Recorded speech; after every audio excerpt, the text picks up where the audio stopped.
Well, hello, I'm Nathan Judah. I'm here with Wolves reporter Tim Spiers. Tim, I think before the game, coming to Sheffield Wednesday, I think would have taken a point, but looking back at that display, they'll be disappointed they didn't leave with all three. Yeah, they edged it. Obviously, they should have had a penalty, hit the post, hit the bar, had one cleared off the line. You know, Wednesday had their chances as well, but Wolves were a better team today. I don't think Wednesday could have complained if Wolves had taken all 3 points.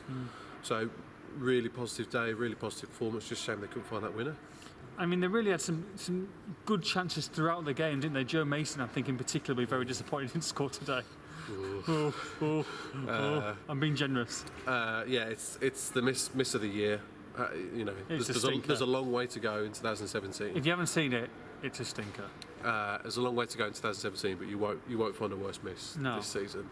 Bit of topspin on the ball. There's no excuses. He's missed from 3 yards. He missed an open goal from 3 yards. Yeah. So yeah, there was no keeper there, was there? There was no keeper there. There's no sugarcoating it. You know, that's a shocker. And it's a shame because you know what, he had a really good game. He did. He got himself into good positions. Got himself some great positions. His link-up play was really good. You know, Wolves have missed him because he offers them something different. It's a good option to have. I'm surprised he lasted 90 minutes, which is great because he's only played like a half since he's come back. He's been out for 2 months.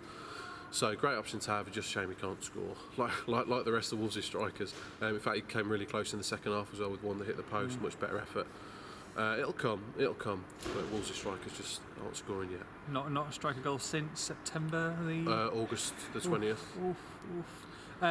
Saying that, Wednesday weren't at the best today, but still, Carl Akimi at this end, first half, stunning save. Yeah, great save from a looping header from their centre half. Apart from that, he didn't have a huge amount to do. No. And, you know, Wednesday were a bit below par, but I think the way that Wolves played and took the game to them. I mean, you know, Wolves had 3 strikers on the pitch in the last minute there, and Cavallero was on as well. You know, they weren't shutting up shop. No. I think there's loads of positives in the performance, which is great because you know they're not really going anywhere in the league. I think they're far too good to go down. But it's too late and there's too much to do to be getting anyone in the top 6. So it's going to be all about what positives they can get now in terms of performances between now and the end of the season, and Lambert kind of forming a team for next season. I think that's what we're looking at now. No. Which is a shame because it's only January 2nd, but I think realistically, mid-table finish, looking towards next season. Obviously the Mason miss, but the big talking about with the game was the penalty that never was. I mean, there was literally assault in the area. It was ridiculous. Oh, those assaults. Oh, right, okay. Yeah, no assault. Yeah, no. No, not bath salts. Don't talk about your Christmas presents. Misread you there. Oh. Yeah, cheers for those, by the way. You're welcome. Well, I mean, you know, we're pretty high up here, and it was stonewall. Yeah. And, you know, with these things, you can always tell by the players' reactions, and every player was just like, what? And then the whole bench just jumped up in unison. We just spoke to Lambert about it, who gave us a nice line that said it wouldn't look out of place in Murrayfield.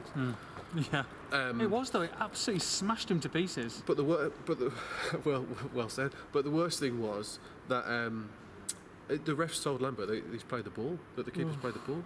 It's just an awful decision. And you know, Wolves have been on the back end of a few of them this season. There was that one at Villa as well.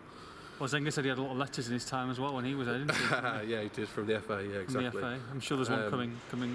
There'll be one on its way. Really, really poor decision. There's just no justification for not giving it. So, but you know, 2 minutes later, Wolves have had a free shot from 3 yards and they missed that. So there's no guarantee they would have scored the penalty, is there? So we talked about the bad, we talked about the ugly. Let's look at the good. And Conor Ronan making his full debut today, and he did himself absolutely proud, didn't he? Yeah, do you know, I've loved watching him since last summer in France when he first went on pre-season with Kenny Jackett's squad. He's just a delight to watch. You know, with the balls at his feet, his technique is wonderful. He's got a great eye for a pass. His movement's superb. Really intelligent footballer. He's 18. And he wants the ball, doesn't he? He wants the ball. He's confident. Wants to take players on. He fitted in really well. I feel like he's earned the respect of the players already. You know, they think he's a fantastic footballer. They wouldn't hesitate in giving him the ball. No, that's really good. Which can happen when you get a young midfielder coming in, maybe. But he was brilliant. He was absolutely brilliant. He, nearly set up a couple of goals, really a couple of clever passes into the box. But there's so much more to come from him. I think he could be a real star this year. I don't think it's too soon for him. Really? You know, there's not much on him at all. He looks 12 years old, but who cares? But, you know, when you can play football like And he lasted- when you can play football. And he lasted 60 minutes, hobbled off. Any news on that? Is he okay? Because he got kicked to Kingdom Come. Well, yeah, there was another assault. There was literally another assault. Which he got up from that, but then he took another knock about a few minutes later. It's an ankle problem he's gone off with, Right. Nothing serious. well, they don't know yet. But he didn't look it. You know, he walked off. Didn't he stretch enough? Did he? So we'll see. Move on now. You have the checker trade now, going to Swansea. Or maybe the FA Cup. FA Cup as well. Yeah, that as well. Yeah. I was thinking about the next Wolves game. Well, yeah. Yeah, of Well, course, if you were really thinking about it, you know it was Stoke that was the next game. Do you think he'll rest a few for going away to Stoke in the FA Cup? He's just suggested that he will, but he said he'd rest a few here as well. He said he'd make a few changes between these two games, and he hasn't. I mean, Costa and Cavallero were the ones that looked not on it at all, which was the same at Cardiff. The only other time they've had a game in quick succession after another. So whether Costa and Cavallero play or not, I don't know. But Wolves taking a lot of fans, aren't they? Wolves taking full. And not that means that you have to play a full strength side, but at the same time, it's a difficult one, isn't it? Because it's low down Wolves' list of priorities. is it though? It is. Why is it low down on the list of priorities? Like, because relegation to serious threat, Well, or because they're not going to win the FA Cup, are they? And they're away at a Premier League team. but at the same time, if you're looking at it from a Wolves fan's point of view, and the season's From pretty a much fan's point dead. of view, actually, but Paul Lambert isn't looking at it from a fan's point of view, and why should he? With all respect. So yeah, as a fan, you want to go there and see the best team. You want to see both teams play out their best team, but Stoke certainly won't be doing that. Whether Wolves do remains to be seen. I think we'll see a few changes, but the squad that Wolves has got, it shouldn't necessarily weaken the team a huge amount. Wolves are off the mark in 2017. Happy New Year to everyone for all the post-match reaction on this one. Make sure you log on to expressandstar.com.